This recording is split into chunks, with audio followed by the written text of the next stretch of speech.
Louise Thrushwood was a modest motherly mouse that lived within the walls of a quiet two-story home. If anything could be considered loud in her home, it would be the bellies of her grandchildren, and as the family's food provider, it was her duty to keep them quiet. Each morning before the sunrise, she would make her way to the house's kitchen to gather crumbs, drippings, and other scraps that had been carelessly left behind by the house's larger residents. This was the Thrushwood way: take only what was left behind while no one was around to care. The most reward with the smallest risk. It allowed her and her family to live in the house without its residents being any the wiser, and she wouldn't hear any talk of her family being a bunch of thieves. As her father always used to tell her, it's not stealing if no one wants it. Louise had never encountered any of the house's giants, but she knew they were fond of midnight snacking, and less fond of cleaning up after themselves.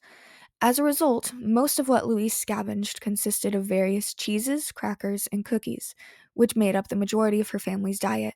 She would have liked if the housemasters snacked on some more fruits and veggies now and again, but scavengers couldn't be choosers.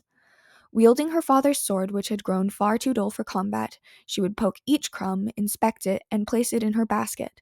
If it passed her inspection, that morning she happened upon something truly special in the midst of rounding up a scattering of cookie crumbs. One of the crumbs in question happened to contain a fully intact chocolate chip, the food of the gods. After sniffing it to confirm it wasn't just a raisin, she held it up to gaze at its shine in the sunlight. She so badly wanted to taste it. It had been months since anyone in her family had even smelled chocolate. But she had to restrain herself. Her father had always warned her about snacking while scavenging. One thoughtless bite could quickly lead to an empty basket, and Louise couldn't bear the thought of her family going hungry because of her. After depositing the final crumb in her basket, Louise sheathed her sword and immediately headed for home. She didn't want to risk sticking around once the housemasters woke up. The less time she spent outside her mouse hole, the better. The Thrushwood home was already full of life by the time Louise returned. The triplets were playing around on the couch, Sophia was hard at work putting her ribbons on everything, and Elizabeth was skulking in the corner practicing her evil stare. Louise's grandkids all threw out a warm welcome upon their grandmother's arrival, though Louise's own kids were a little preoccupied. Adam and Abigail were still sleeping like a rock and a log respectively, acting as additional props for Sophia's decorations. Meanwhile, Morgan was already doing the prep work for breakfast. She never was one to take it easy. Louise wanted to keep the little surprise she had found that morning a secret, especially from Morgan.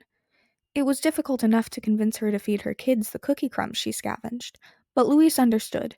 It was Morgan's job as the mother to be a stick in the mud. But at the same time, Louise felt it was her duty as the grandmother to spoil her grandkids rotten. As long as she was the scavenger in the house, she'd make sure they got a little sugar in their diet. Louise did wonder how much longer that would be, though. More and more, Morgan had been hinting that Louise consider retiring her role as the family scavenger. Louise was already in her mid-50s, and her vision wasn't exactly as sharp as it used to be. Louise could see her point, but every time she thought about hanging up her cape, she'd remember the smiling faces of her little ones. Every morning she brought in a basket of goodies. It made her feel like she was doing her part, like she was a precious member of the family that couldn't be forgotten like her father was. She had a role to play, and she was the best to play it. Morgan, Adam, and Abigail had only scavenged a handful of times, and they still had a long way to go. Morgan was too cautious and couldn't find enough crumbs to fill her basket. Adam had a tendency to snack on the job, and Abby was too easily distracted by the wonders of the larger house.